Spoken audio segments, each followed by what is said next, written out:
मुल्क में अदलिया इदारों और हुकूमत के दरमियान टकराव की फिजा बनती दिखाई दे रही है। पहले इस्लामाबाद हाई कोर्ट के 6 जजेस का खत सामने आया, फिर इस्लामाबाद हाई कोर्ट के 2 जजेस के खिलाफ प्रोपेगेंडा मुहिम पर तौहीन अदालत की कार्रवाई शुरू हुई। इसी दौरान जस्टिस बाबर सत्तार के ग्रीन कार्ड के हवाले से तनाज़ा सामने आया और वफाक की वज़रा समेत दीगर हुकूमती रहनुमाओं ने एक के बाद एक न्यूज़ कॉन्फ्रेंसेस की। ग्रीन कार्ड को दोहरी शहरियत होने का प्रोपेगेंडा किया गया और आज इस्लामाबाद हाई कोर्ट से हुकूमत और इदारों के लिए सख्त रिमार्क सामने आए हैं।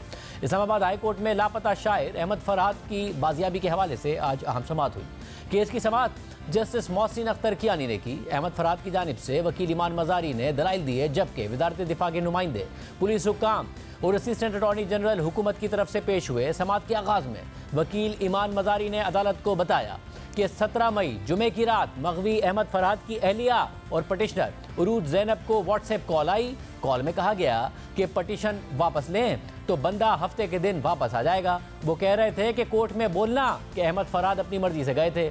ईमान मजारी ने अदालत को मजीद बताया कि बार बार राब्ते किए जा रहे हैं और बहुत ज़्यादा प्रेशर डाला जा रहा है। अगर ये अगवा बराए तावान होता तो वो पैसे मांगते। ये वाज़े तौर पर जबरी गुमशुदगी का केस है। 3 ड्राफ्ट्स हमारे और उन लोगों के दरमियान शेयर हुए, लेकिन अहमद फरहाद वापस नहीं आए, इसलिए हम दरख्वास्त वापस नहीं ले रहे हैं। ईमान मजारी के दलाइल पर जस्टिस मोहसिन अख्तर कियानी ने SSP ऑपरेशंस पर बरहम होते हुए कहा कि मुझे अब बंदा चाहिए। एक आदमी को अगवा करके रखा हुआ है, अपने ऊपर से अगवा कार का लेबल हटाएं। सेक्रेटरी दिफा जाती हैसियत में पेश हों, वरना मैं वारंट गिरफ्तारी जारी करूंगा।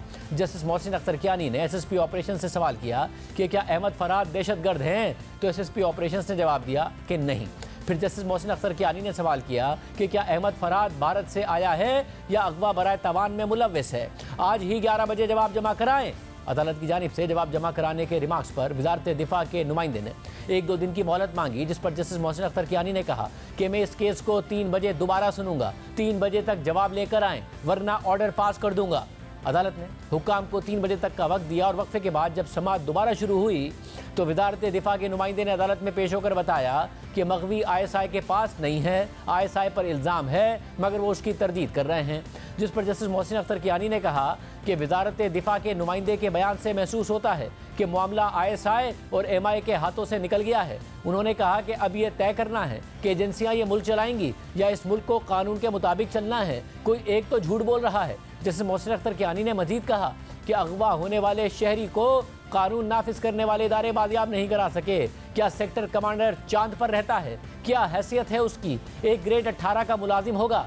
उनको उनकी औकात में रहने दें, उनके ताबे ना हों, मुल्क उनके बगैर भी चलेगा। अदालत ने तफ्तीशी अफसर को सेक्टर कमांडर से बयान लेकर कल पेश होने की हिदायत जारी करते हुए सेक्रेटरी दाखिला और सेक्रेटरी दिफा को भी कल तलब कर लिया और कहा कि सेक्रेटरी दिफा अपनी रिपोर्ट पेश करें। जैसे मोहसिन अख्तर कियानी ने मजीद रिमार्क्स दिए कि मैं जब जजमेंट दूंगा तो ये मामला अगवा से कहीं और निकल जाएगा। ये मामला इतना सादा और आसान नहीं है। इस केस में एक मिसाल कायम होनी है। एक तरफ पैगामात भेज रहे हैं और फिर कह रहे हैं कि बंदा हमारे पास नहीं है। दोनों सेक्रेटरीज पेश होंगे, इसके बाद वज़ीर आज़म को तलब करूंगा और बाद में वफाकी काबीना के अराकीन भी अदालत आएंगे। दौरान समाअत एडिशनल अटॉर्नी जनरल ने अदालत को बताया कि FIR दर्ज हो गई है। अब पुलिस कानून के मुताबिक तहकीकात कर रही है, जिस पर अदालत ने बरहम होते हुए कहा कि FIR दर्ज की है तो क्या कोई एहसान किया है। समाअत के बाद आज वफाकी वज़ीर कानून आज़म रज़ीद तारड़ ने प्रेस कॉन्फ्रेंस की, जहाँ उन्होंने दीगर मामलात पर बात की। वहीं उन्होंने जस्टिस मोहसिन अख्तर कियानी के रिमार्क्स पर बात करते हुए कहा कि आज अदालत में जो रिमार्क्स दिए गए ये उनका मैंडेट नहीं है। पुलिस जब तफ्तीश करती है तो अदालतें मुदाखलत नहीं करती। एक कैफियत दिखाई दे रही है कि जैसे इदारों में टकराव है।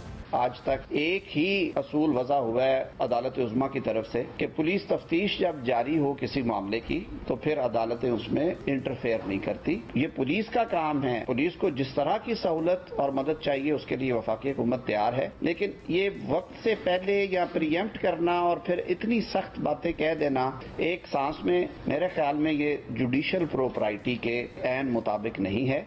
एक तरह की कैफियत दिखाई जाती है कि जैसे इदारों में टकराव है। वाज़ेह रहे कि आज़ाद कश्मीर से ताल्लुक़ रखने वाले सहाफ़ी और शायर अहमद फरहाद, जिनका पूरा नाम फरहाद अली शाह है, उन्हें 15 मई को इस्लामाबाद में उनकी रिहाइश गाह से मुबैना तौर पर अगवा किया गया था, जिसके बाद उनकी अहलिया ने इस्लामाबाद के मकामी थाने में उनके मुबैना अगवा का मुकदमा दर्ज कराया। FIR में फरहाद अली की अहलिया ने मौक़िफ़ इख्तियार किया कि नामालूम अफराद बगैर वारंट हमारे घर में दाखिल हुए और मेरे शौहर को अगवा कर लिया। उनका मजीद कहना था कि नामालूम अफराद ने हमारे घर में लगे CCTV कैमरे तोड़े और DVR भी साथ ले गए। साथ ही अहमद फरहाद की बाजियाबी के लिए उनके वकला ने इस्लामाबाद हाई कोर्ट में दरख्वास्त दायर की थी, जिसकी समाअत बुध के दिन जस्टिस मोहसिन अख्तर कियानी ने ही की थी और उन्होंने सेक्रेटरी दिफा और ISI के सेक्टर कमांडर को ज़ाती हैसियत में तलब किया था। इसके बाद 17 मई को एक और समाअत हुई थी और आज की समाअत में अदालत के सख्त रिमार्क सामने आए हैं और उन पर हुकूमत का रद्दअमल भी सामने आ गया है। इससे पहले 17 मई को आला अदलिया और इदारों से जुड़े दीगर तनाज़ात पर वज़ीर आज़म के सियासी मुशीर राना सनाउल्लाह ने जियो न्यूज़ के प्रोग्राम नया पाकिस्तान में मेज़बान शहजाद इकबाल से बात करते हुए कहा था कि वज़ीर आज़म इस मामले पर ऐवान सदर को एडवाइस भेजने पर सोच और विचार कर रहे हैं। सदर ही इस मामले को आउट ऑफ कोर्ट हल करने का इख्तियार रखते हैं। अगर आप कटहरों में लोगों को खड़ा करके इसका हल करेंगे तो इससे मामला हल नहीं होगा। प्राइम मिनिस्टर ऑफ पाकिस्तान वो इस बारे में जो है वो सोचो विचार कर भी रहे हैं कि वो एडवाइस करें प्रेसिडेंट को, और प्रेसिडेंट का ऑफिस जो है वो इस पोजीशन में है, आईनी पोजीशन में है कि इस कज़िए को जो है ये आउट ऑफ द कोर्ट हल होना है। ये अगर आप कटहरों में लोगों को खड़ा करके इसको हल करना चाहेंगे तो फिर मेरा नहीं ख्याल कि ये कोई इससे जो है वो कोई मामला और ख़राब होंगे।